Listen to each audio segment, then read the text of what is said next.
Hello and welcome back to my garden. To be honest, I've really struggled coming out here today. I woke up with a migraine and it's really set me back, but I'm hoping now I'm dressed up warmly and I've got a project to do that hopefully soon everything will be back to normal. Hello there, I'm Julie from Julie Davis Flower Workshops and Flowers Start, the online flower arranging classes. Now, if you are a novice gardener like me, or perhaps a gardener with more experience and you're willing to share your expertise in the comments, I would love it if you would consider subscribing to my channel. All that means is next time you open the YouTube app on your phone, your laptop or your computer, one of my videos will be waiting for you. Now, talking about videos, did you see the video I posted earlier this week when I was flicking through a stack of Christmas magazines, getting ready to decide how I wanted to decorate my house for Christmas? And I was saying that I'd seen lots of pictures of Amaryllis, but I'd been put off buying them because the bulbs seemed to be so expensive. The really big ones, about 10, 12 or 15 pounds. Well, as luck had it, a couple of days after I finished filming that video, I came across these Amaryllis bulbs which have been started off in my local market, and I think they only cost me £3 each, and they're already started. So I went ahead and bought the last remaining 4. So I've set myself up a little planting station, but I thought the first thing I should do should be to actually read the plant label. So this is Sweet Pink. And we turn it over. So what's this label telling me? Well, I'm going to go straight here to the English translation. Put the Amaryllis in a light place, keep at room temperature and water regularly. And of course, don't eat it. So I've got 4 Amaryllis, the Sweet Pink, Royal Red, Arctic White and another Royal Red. So my plan is to plant them into one bowl. I bought this at the charity shop, must be 5, 6, 7 years ago, probably for £2 or £3. First thing I need to do, because this bowl doesn't have any drainage, is to put in some gravel.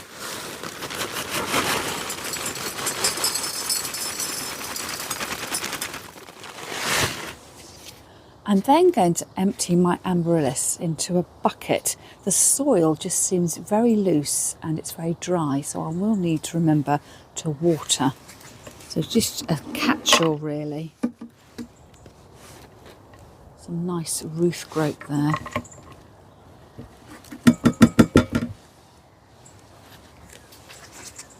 I wasn't sure whether this was top dressing. It does seem very dry. Oops. Soil has fallen away almost completely there.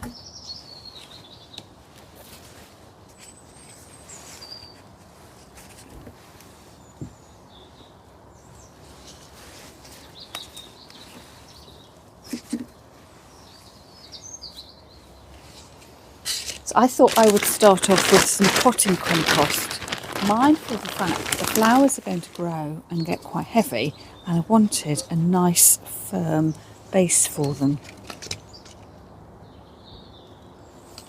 Now, I don't think my Amaryllis are going to grow very tall. The bulb is quite small. The much larger Amaryllis bulbs I think will grow taller.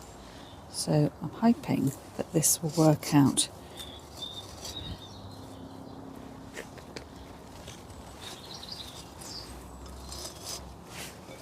I'm falling over already. So I'm going to put a little bit more compost around them, but make sure that I only come up halfway up the bulb.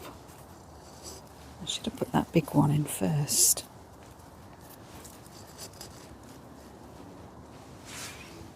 And then with the potting compost that the plant came with, tuck that around the edges and firm it in.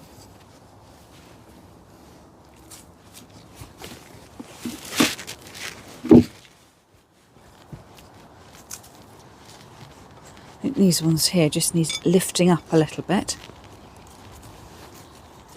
Oh, try not to get any of the soil down inside where the bulb's growing.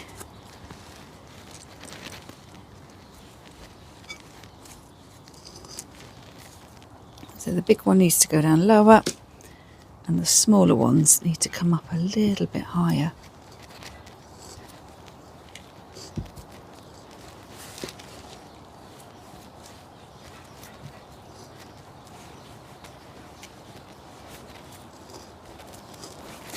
Oops.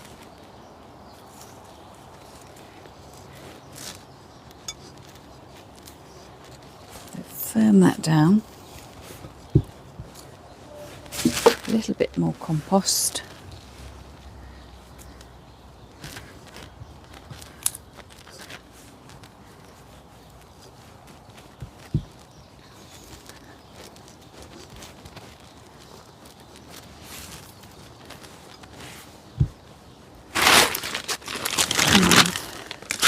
If I've got a bit more gravel, I might put some of that over the top as a top dressing.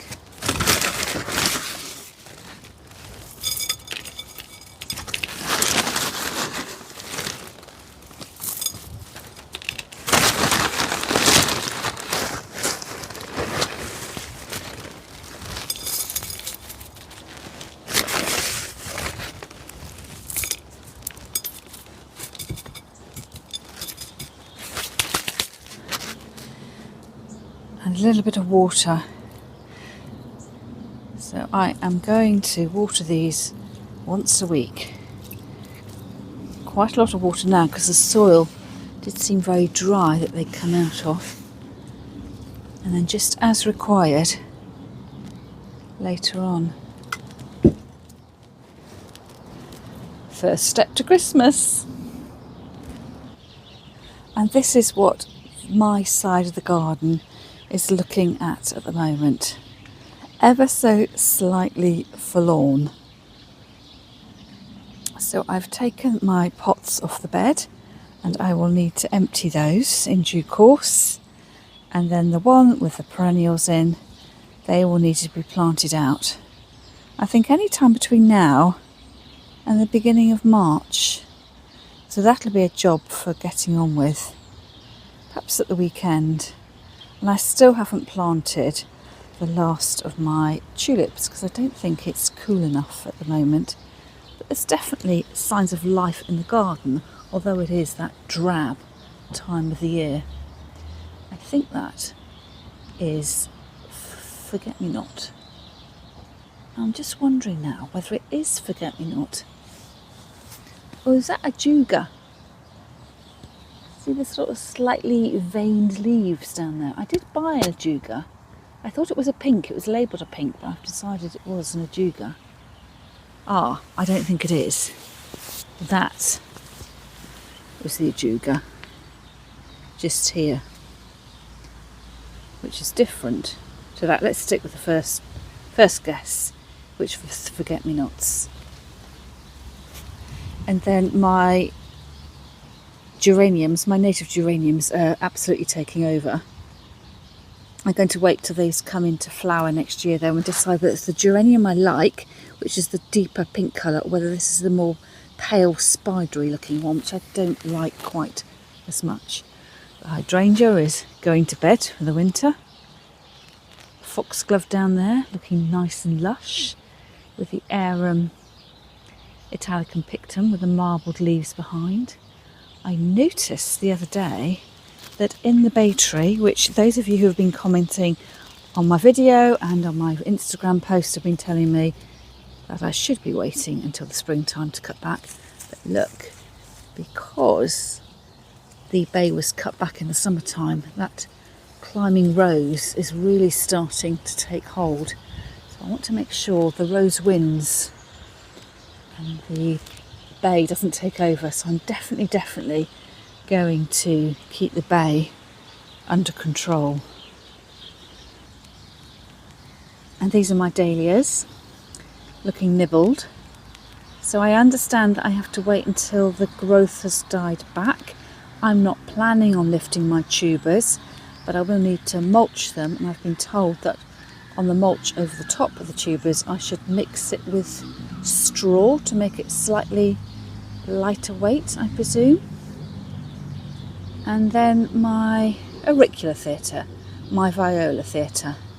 I'm not giving you a close shot of this because they look quite forlorn. Is that the word of the video? Forlorn.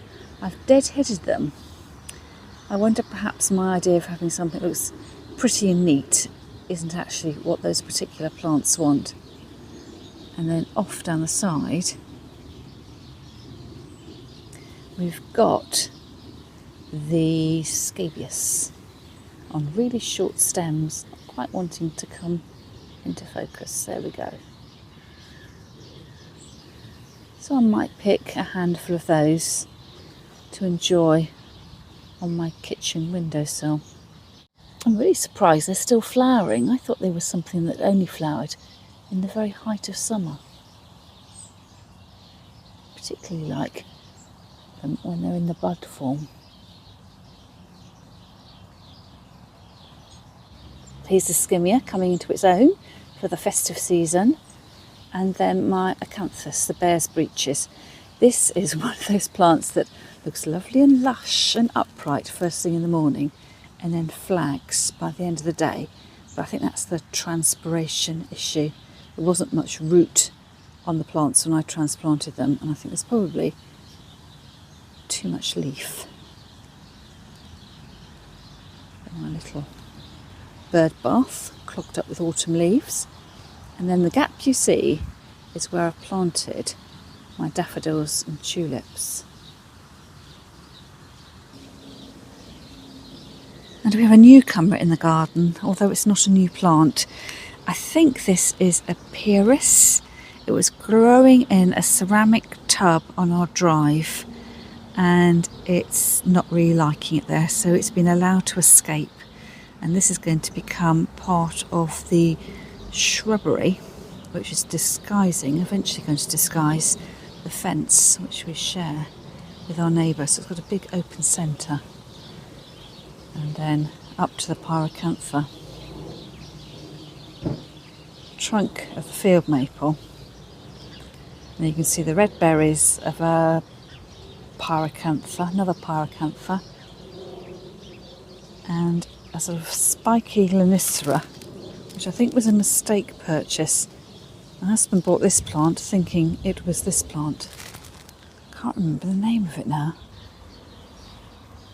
Well, I got that right. That's a lonicera. And then this one over here is a plant, Amaryllis. We spotted this when we went out with friends one day growing in someone's garden. And a little bit came home with me.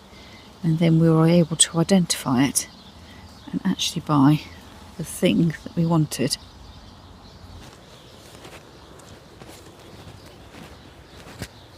So a short and sweet video from me today. It's quite nice to be out in the chill. I can hear the birds cheeping on the bird feeders. And I'm just hoping now perhaps I have shaken off the migraine that I woke up with this morning. So what I'm going to do is to keep my plant labels tucked in the back of my Sarah Raven cutting garden journal, and then I'll remember what they are for next year. And I just have to see how tall they are going to grow. I think they're going to be quite short, so hopefully my Amaryllis won't need staking. So I'm going to put them at room temperature in a nice sunny spot, and I'm going to make a cup of tea. Thank you so much for joining me, and I'll see you again next week.